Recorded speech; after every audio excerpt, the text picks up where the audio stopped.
Good evening, comrades and friends.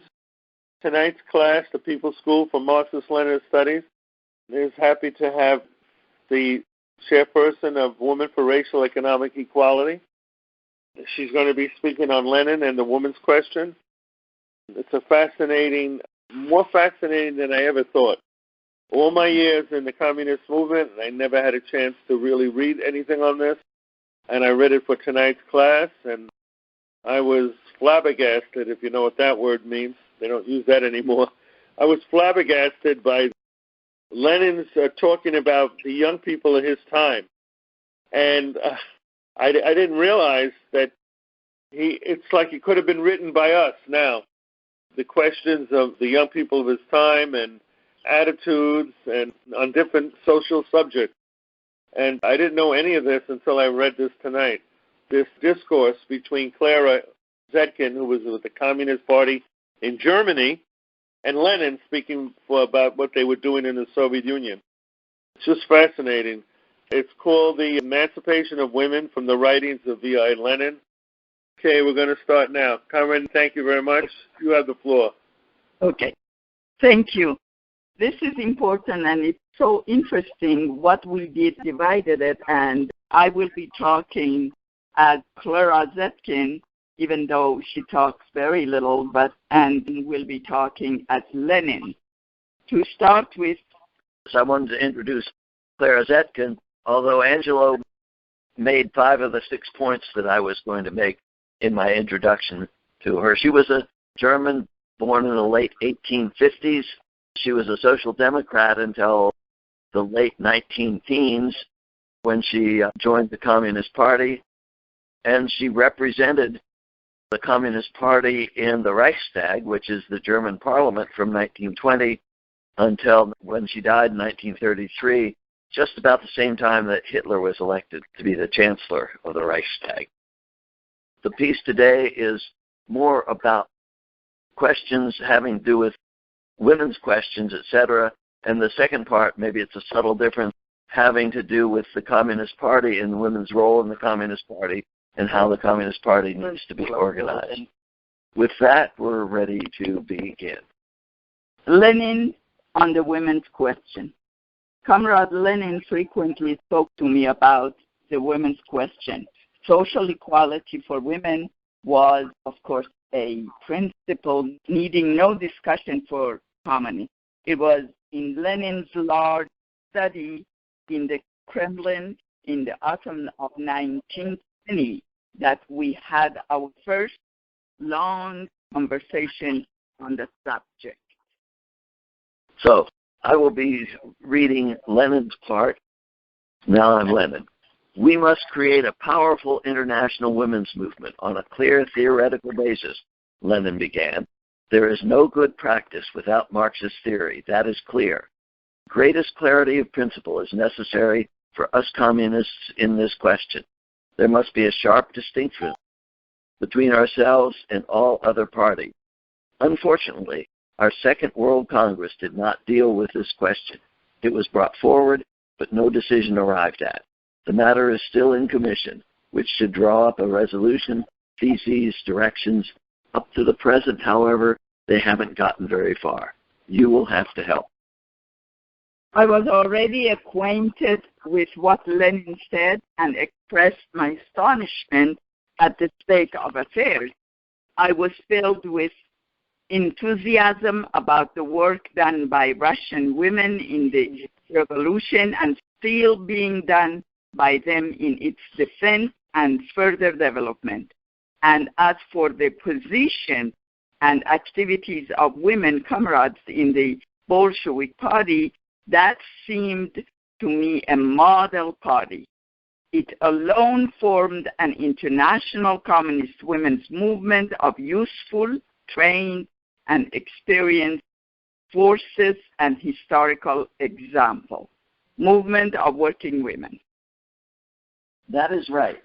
That is all very true and fine, said Lenin with a quiet smile. In Petrograd, here in Moscow, in other towns and industrial centers, the women workers acted splendidly during the revolution. Without them, we should not have been victorious, or scarcely so. That is my opinion. How brave they were, how brave they still are. Think of all the suffering and deprivation they bore. And they are carrying on because they want freedom, want communism. Yes, our proletarian women are excellent class fighters. They deserve admiration and love. Besides, you must remember that even the ladies of the, quote, constitutional democracy in Petrograd proved more courageous against this than did the Junkers. That is true. We have in the party reliable, capable, and untiringly active women comrades. We can assign them to many important posts in the Soviet and executive committees, in the people's commissariats, and public services of every kind. Many of them work day and night in the party or among the masses of proletariat, the peasants, the Red Army. That is of very great value to us. It is also important for women all over the world. It shows the capacity of women, the great value their work has in society. The first proletarian dictatorship is a real pioneer in establishing social equality for women. It is clearing away more prejudices than could volumes of feminist literature. But even with all that, we still have no international communist women's movement, and that we must have. We must start at once to create it. Without that, the work of our international and of its parties is not complete work, can never be complete, but our work for the revolution must be complete. Tell me how communist work is going abroad. Questions or comments? Just really briefly, I know our party initially had a lot of men in it, but we also have a lot of women now, and obviously the significant others. A lot of the comrades are coming into the party as well. But having been around the world in many other countries with other parties, I just want to tell everybody, like, it's almost as if there's more women in communist parties in most countries. So it's very much, it's not like a divided issue, a 50-50 or anything. I mean, it's like between all of us, men and women, and anyone else. And I really appreciate that we're studying this topic. I find it very interesting. Thank you. Okay, I'm going to bring up something totally different that I read out of this. Stuff that I never knew before, and excited me, and I don't want that to go out of tonight's class. All right. My mom told me when she was alive that when she was in her 16, 17, 18, she had gone to school, and there were communist women in her class, and they became friends with her. And she told me we knew people in our family who were in the trade union movement who were socialists, part of the Norman Thomas's party. The thing they spoke about, many of the young people and the older people, was a term that it's mentioned here in this document, and it was the term called free love. And I want to bring that up because it's very important. This was what they thought of communists during the time of my mother's youth in the 30s. They thought of them as people who had sex with anybody that they wanted to. It was that men and women did not belong to each other. This was the position, the line, which came right out of the origin of the family. And there was a lot of sexual, let's call the word looseness. Let me use that word, during that period of time. Now, my mom, I always remembered it, even till the day she passed away at 89 years old. She remembered this, and she thought it was interesting that in the 60s, she saw the same thing in society, things like the concerts at Woodstock, et cetera, et cetera. Sexual mores were very loose, and mainly by young people, mainly. Now, the reason why I'm bringing this up is because I see that the world really hasn't changed that much during the time of Lenin and during the time of the 60s. And I don't know what's going on with young people today. I really don't know. But in the 60s, I was actively involved in the youth movement. And there was the similarities between that period and my mom's early youth, the period of free love. The reason why I'm bringing this up, because in the left, the issue of prostitution is very heavily involved in the first 3 pages of this document. I don't want that to go past this because there are different views in the left today. And after reading this, I thought Lenin's view was old-fashioned. I don't believe that anymore. because the things he was complaining about is the things I have seen the older people and today complain about. So the younger people always played a different role in society. And this thing with prostitutes is very interesting because he mentions here, which I had mentioned before, when you're thirsty, you don't go into the gutter to drink. There's a quote there that has become famous in the communist movement. But now I see that quote in its context. There's a whole context of that quote, which I didn't know before. Lenin listened attentively, his body inclined, forwarded slightly, following without a trace of boredom, impatience, or weariness, even incidental matters. Not bad at all, said Lenin. The energy, willingness, and enthusiasm of women comrades, their courage and wisdom in times of illegality or semi-legality indicate good prospects for the development of our work.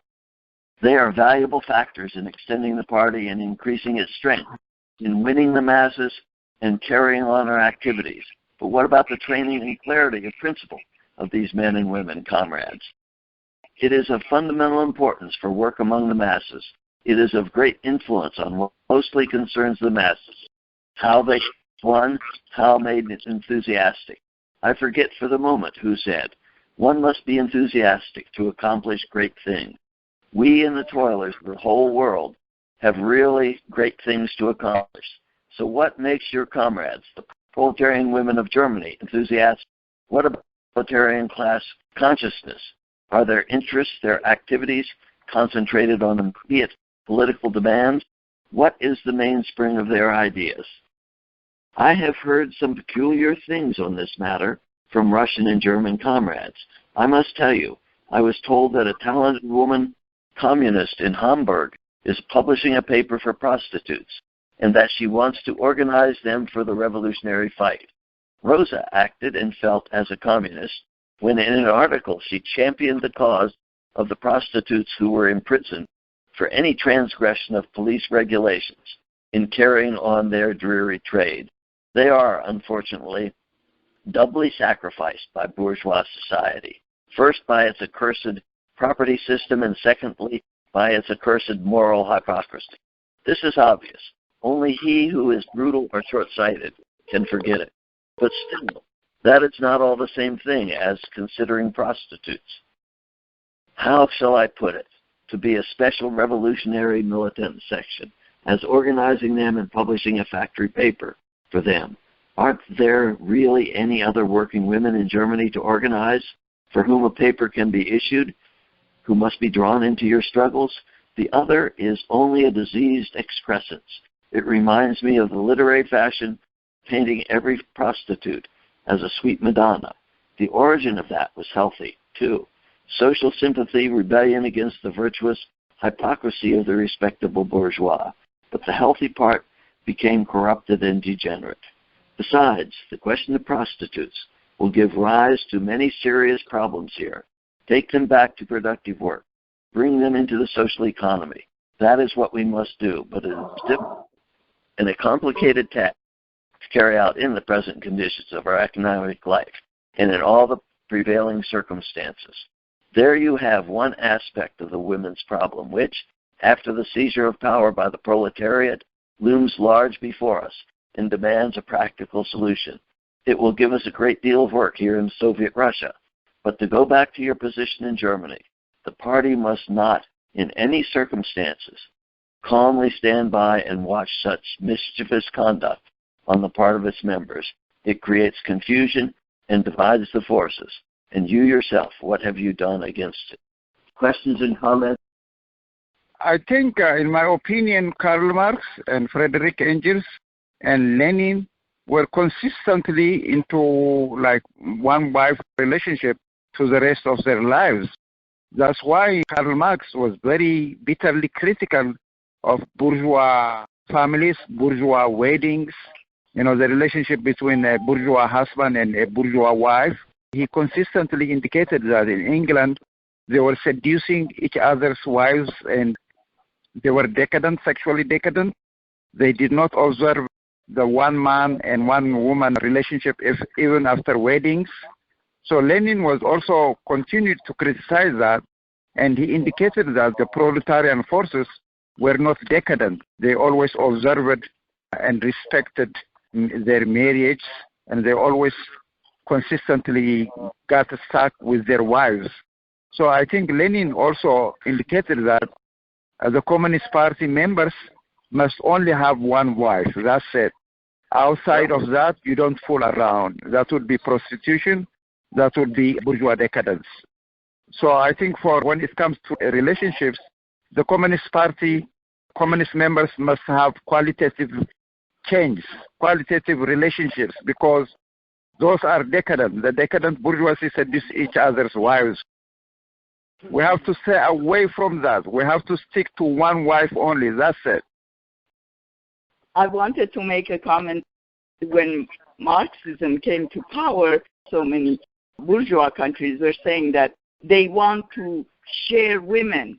Marxism means sharing women, all men. So the issue of sharing and communism, they were putting in their own mentality of bourgeois as property. Now everybody shares property in communist systems, including women. This was the mentality of bourgeoisie that was propagating against communism. Thanks. I just had a question. Did they keep the percentage of how many women were in the party, say, in the early USSR? Was it 20%, 50%? Oh, in Soviet Union. So I believe it was between 1920s and the early 1930s. So in the 1920s, they went from having roughly 40,000 women, and in the 1930s, maybe 1931, 32, they went all the way up to having 500,000. So once the women of the Soviet Union saw that they were being emancipated, they joined in great numbers. So I know towards the early beginnings of the 1930s, they had 500,000. Okay, thanks. When it comes down to this particular topic, my specific views are very in line with a lot of Marxist-Leninists of this current day.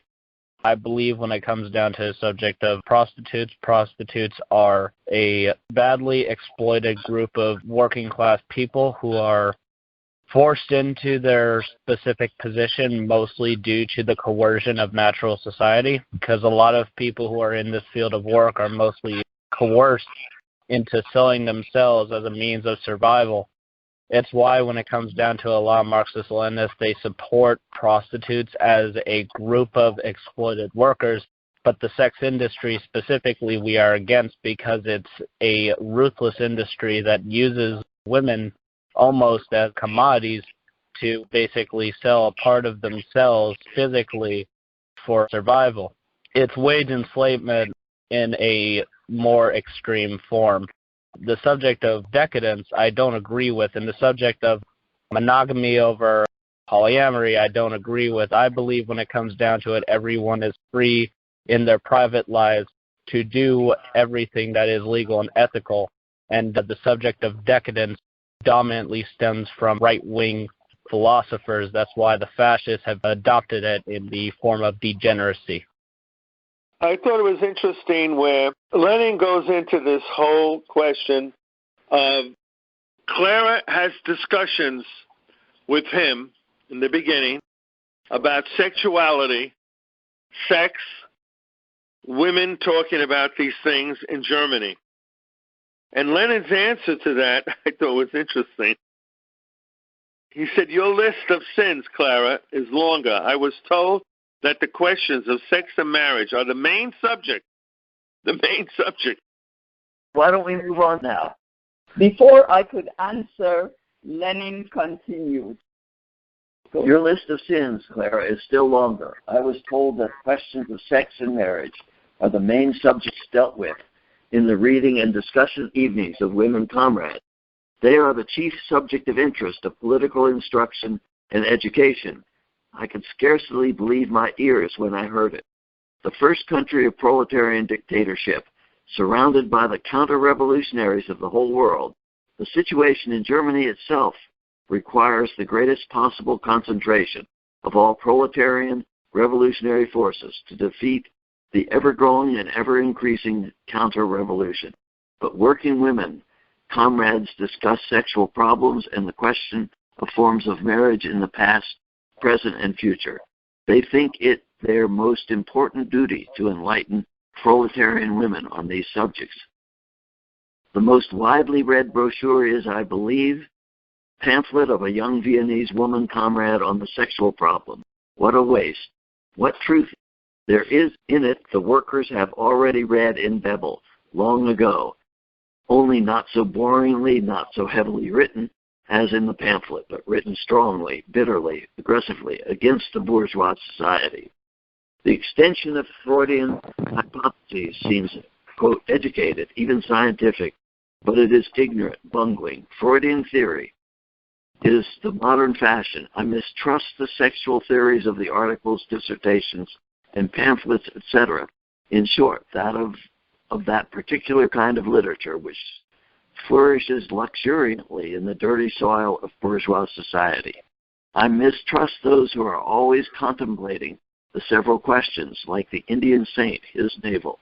It seems to me that these flourishing sexual theories, which are mainly hypothetical and often quite arbitrary hypotheses, arise from the personal need to justify personal abnormality or hypertrophy in sexual life before bourgeois morality and to entreat its patients. This masked respect for bourgeois morality seems to me just as repulsive as poking about in sexual matters. However wild and revolutionary the behavior may be, it is still really quite bourgeois. It is mainly a hobby of the intellectuals and of the sections nearest them. There is no place for it in the party, in the class-conscious fighting proletariat. I interrupted here saying that the questions of sex and marriage in a bourgeois society of private property involve many problems, conflicts, and much suffering for women of all social classes and ranks. The war and its consequences had greatly accentuated the conflicts and sufferings of women in sexual matters, had brought to light problems which were formerly hidden from them. To that were added the effects of the revolution. The old world of feeling and thought had begun to totter. Old social ties are entangling and breaking. There are the tendencies toward new ideological relationship between man and woman. The interest shown in these questions is an expression of the need for enlightenment and reorientation. It also indicates a reaction against the falseness and hypocrisy of bourgeois society. Forms of marriage and of the family in their historical development and dependence upon economic life are calculated to destroy the superstition existing in the minds of working women concerning the eternal character of bourgeois society. A critical historical attitude to those problems must lead to a ruthless examination of bourgeois society, to a disclosure of its real nature and effect, including condemnation of its sexual morality and falseness. All roads lead to Rome, and every real Marxist analysis of any important section of the ideological superstructure of society of a predominantly social phenomena must lead to an analysis of bourgeois society and of its property basis, must end in the realization this must be destroyed. Lenin nodded laughingly. There you are defending counsel for your women comrades and your party. Of course, what you say is right, but it only excuses the mistakes made in Germany. It does not justify them. They are and remain mistakes. Can you really seriously assure me that the questions of sex and marriage were discussed from the standpoint of a mature, living, historical materialism? Deep and many-sided knowledge is necessary for that. The dearest Marxist mastery of a great amount of material. Where can you get the forces for that now? If they existed, then pamphlets like the one I mentioned would not be used as material for study in the reading and discussion circles. They are distributed and recommended instead of being criticized. And what is the result of this futile, un-Marxist dealing with the question? That questions of sex and marriage are understood not as part of the large social question. No, worse, the great social question appears as an adjunct, a part of sexual problems. The main thing becomes a subsidiary matter that not only endangers clarity on that question itself, it muddles the thoughts and class consciousness of proletarian women generally. Last and not least, even the wise Solomon said that everything has its time. I ask you, is now the time to amuse proletarian women with discussions on how one loves and is loved, how one marries and is married? Of course, in the past, present, and future, and among different nations, what is proudly called historical materialism. Now, all the thoughts of women, comrades of the women in the working people, must be directed toward the proletarian revolution. It creates the basis for a real renovation in marriage and sexual relations. At the moment, other problems are more urgent than the marriage forms of Maoris or incest in olden times. The question of the Soviets is still on the agenda for the German proletariat. The Versailles Treaty and its effect on the life of working women, unemployment, falling wages, taxes, and a great deal more. In short, I maintain that this kind of political and social education for proletarian women is false, quite false. How could you be silent about it? You must use your authority against it. So that's the end of that section. So I'd like to take questions. I don't have any questions. I have a book called The Emancipation of Women that's got this paper in it by Clara Zetkin. So I'm familiar with it. I just don't understand what Lenin's position is. It was mentioned that they went through it 3 or 4 times and they never... What was he upset about Zetkin, or what was... I can explain it. Actually, it is very interesting, as we read it 5, 6 times. Lenin really compared the bourgeois society and feminism with Marxism. We need to really look at feminism, some feminism, and the difference between feminism and Marxism, and the difference between bourgeois society and women's role, and Marxist-Leninist or communist society and women's role. This is what Lenin emphasizes, because in Germany at that time, they were, and bourgeois society, they were looking at prostitution or problem between man and woman rather than the major issue of exploitation and Marx and the whole difference between Marxism and imperialism or bourgeois society. This analyzes, and we need really to read it. It is excellent analysis and comparison. All right, thank you, Comrade. I just want to add to that, and I'm glad you brought up the term feminism, because all my years in the communist movement, I never heard the word before. I heard the word in 1970 from the petty bourgeois radicals that were not in the communist movement. They came out into the streets, had protest demonstrations, and they used the term feminism. It's the first time I heard it, and I've been in this movement for 50, 60 years. And I never heard that term coming from communists before. I never heard Stalin, Molotov, Trotsky, Mao. None of them talk about that. So I heard that first, and then I went to the Left Forum, where there's a lot of anti-communist organizations, and there were groups calling themselves Marxist-Humanists. Another group calls itself Marxist-Feminist. And I began to see groups who were trying to join together two ideas that were never joined together before. So I find this whole thing a learning experience for me. And I found this a learning experience just reading this. So the thing about when it comes down to it, feminism as an entity in itself, I'm not against. I'm very much in favor of. Feminism I don't see as a lot of people have been claiming it as.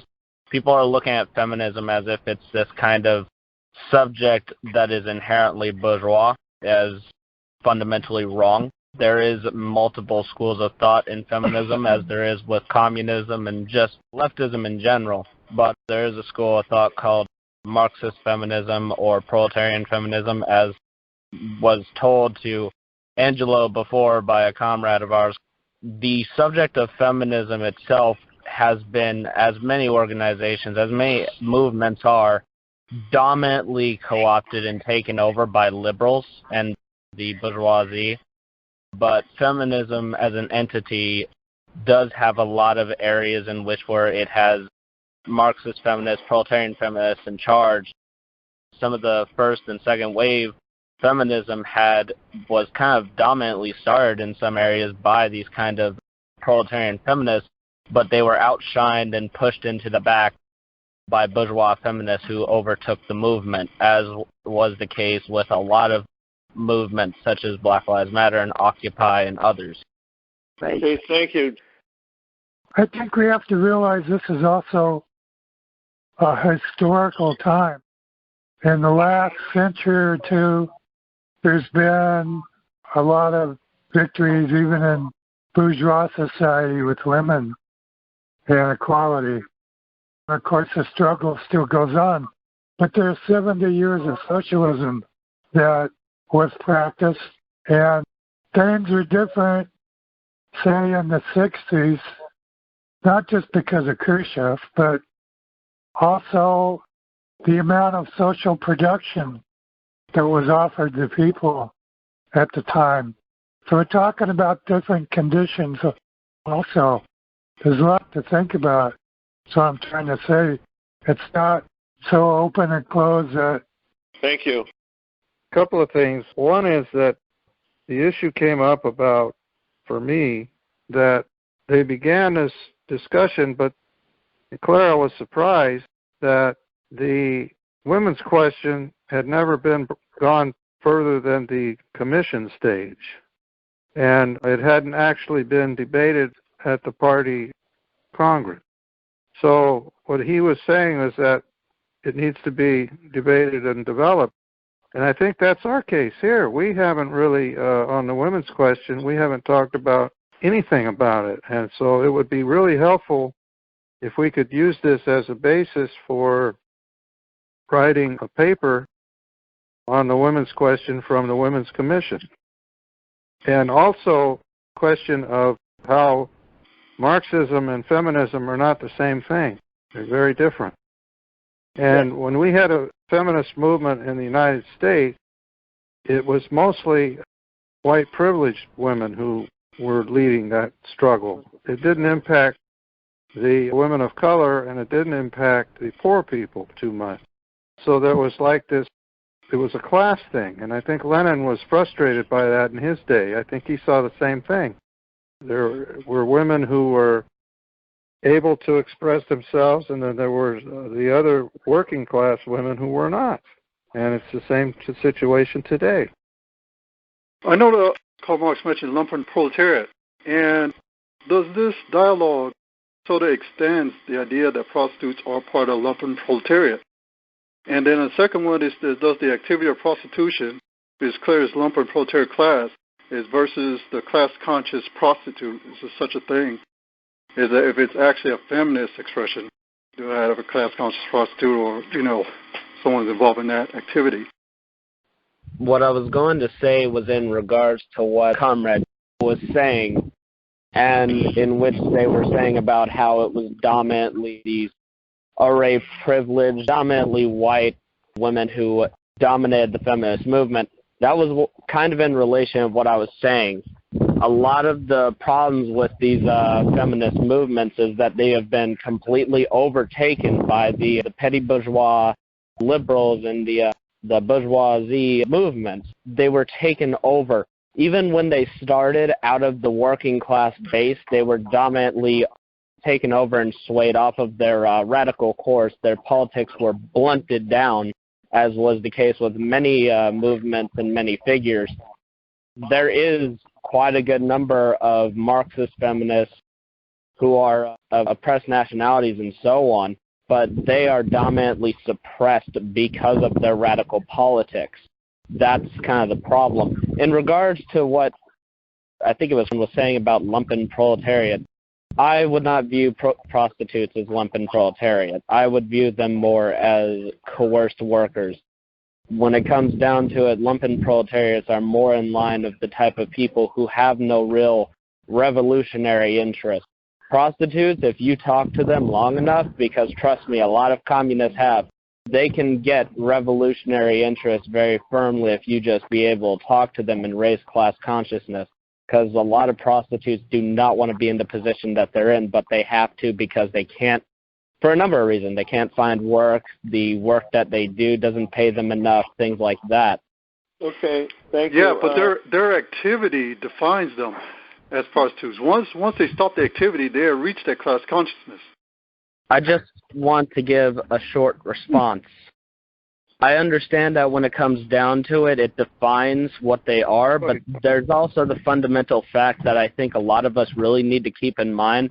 Just because it was highlighted back in that time doesn't mean that that analysis holds any kind of weight to today. Marx, like Lenin, like Stalin, were human. They were prone to mistake.